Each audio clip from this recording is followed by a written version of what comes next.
Distingués invités, mesdames et messieurs les journalistes et professionnels des médias, mesdames et messieurs, c'est avec un plaisir renouvelé et un désir toujours aussi ardent d'informer et d'échanger que je vous retrouve ce jour, à 2 mois du scrutin présidentiel d'octobre, pour passer en revue les points essentiels de l'actualité politique nationale dans le cadre de notre tribune habituelle dénommée les rendez-vous du RHDP.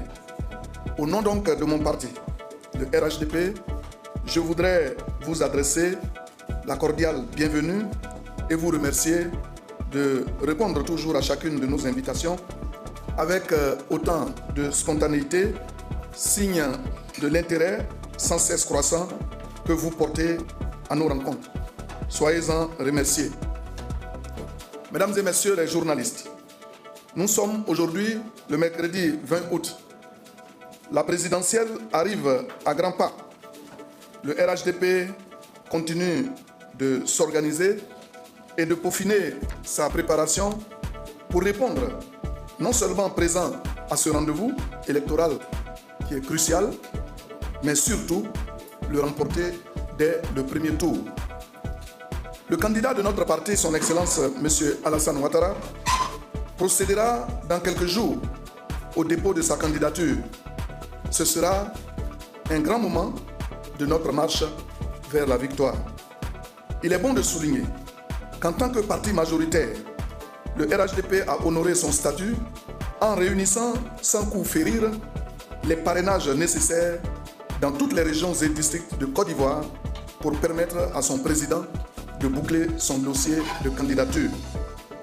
Nous voulons ici nous réjouir par ailleurs du fait que, comme le laissent croire certaines annonces, d'autres acteurs politiques aient pu relever le défi du parrainage citoyen pour se conformer à nos textes de loi.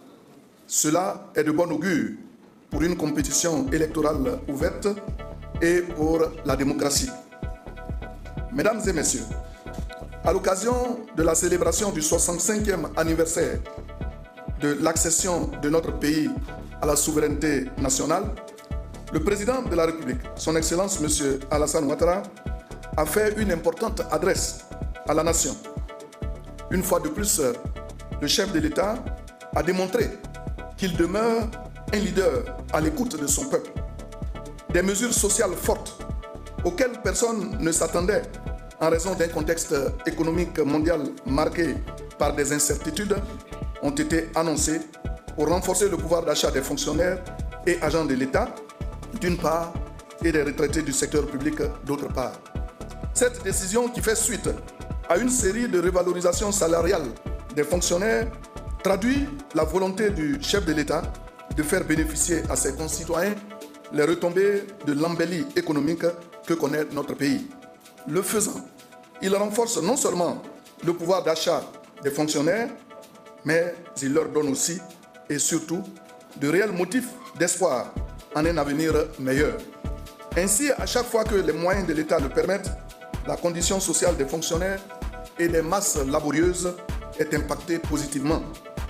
Avec le président Alassane Ouattara au pouvoir, les Ivoiriens ont de bonnes raisons de s'attendre à davantage de bonnes nouvelles au cours des années à venir.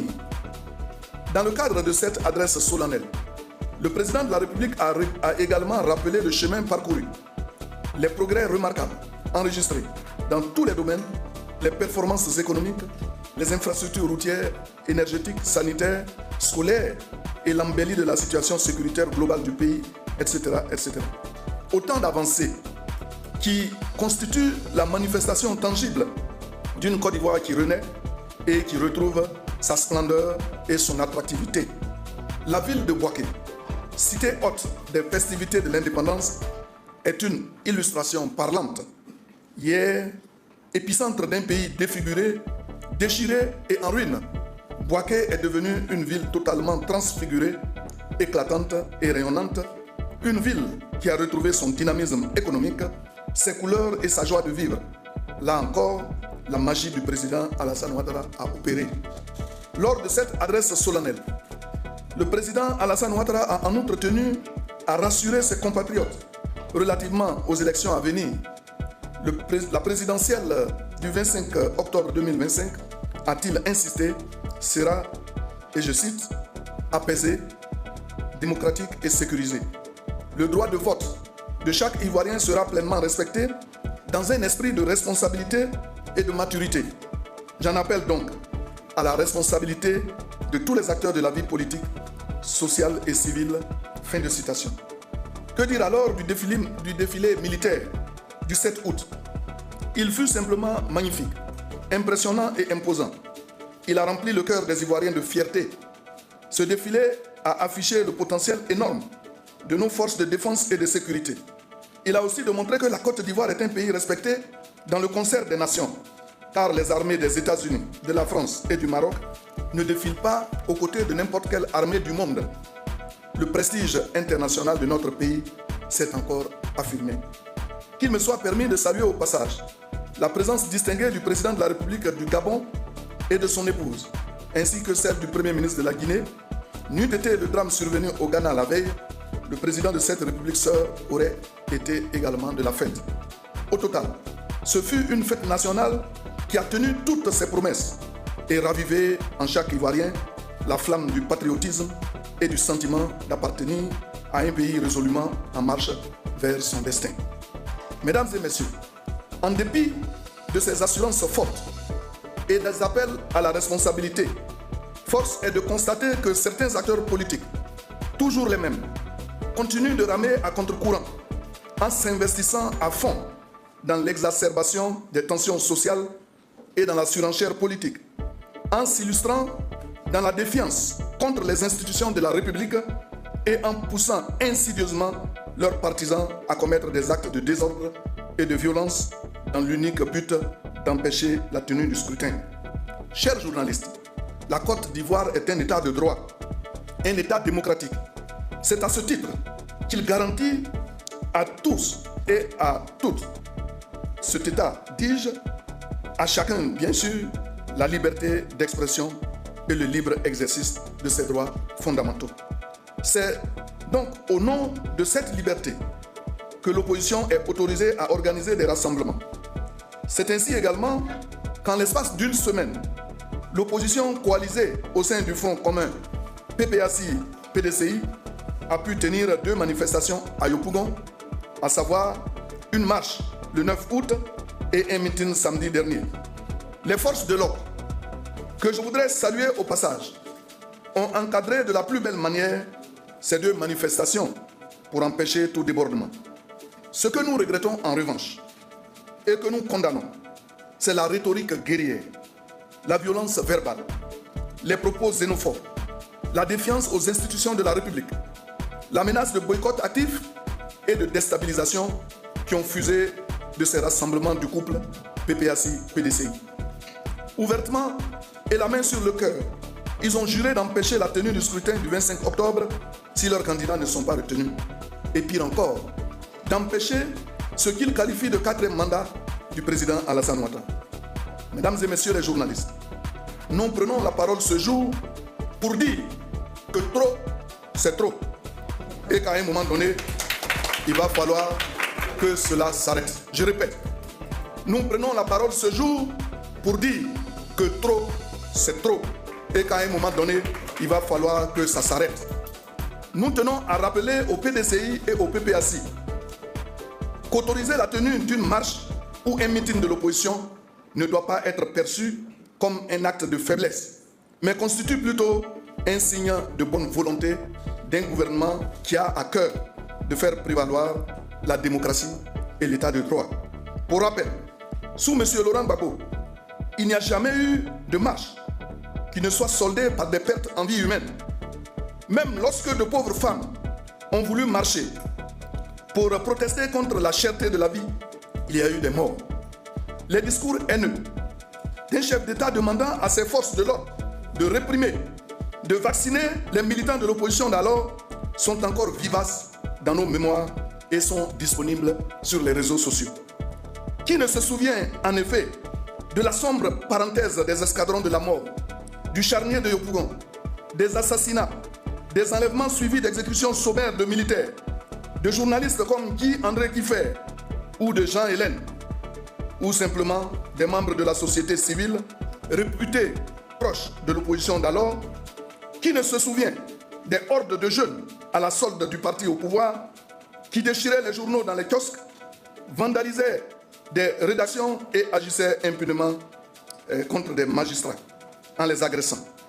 La refondation avait transformé la Côte d'Ivoire en un vaste cimetière pour les libertés publiques. Aujourd'hui, les opposants sont heureux de marcher et de couvrir d'opprobre la République et ses institutions. Samedi dernier, nous avons tous vu et entendu des jeunes du PPAC scander, chanter et exalter l'hymne à la haine et à la xénophobie. Et après coup, nous avons vu leur chef de file venir essuyer des larmes de crocodile sur le mur de la honte, alors que ces enfants n'ont fait que réciter la leçon qui leur a apprise. Est-il acceptable, mesdames et messieurs, que l'État déploie des forces de l'ordre pour encadrer une marche et un meeting au cours desquels les institutions de la République sont bafouées, vilipendées et piétinées?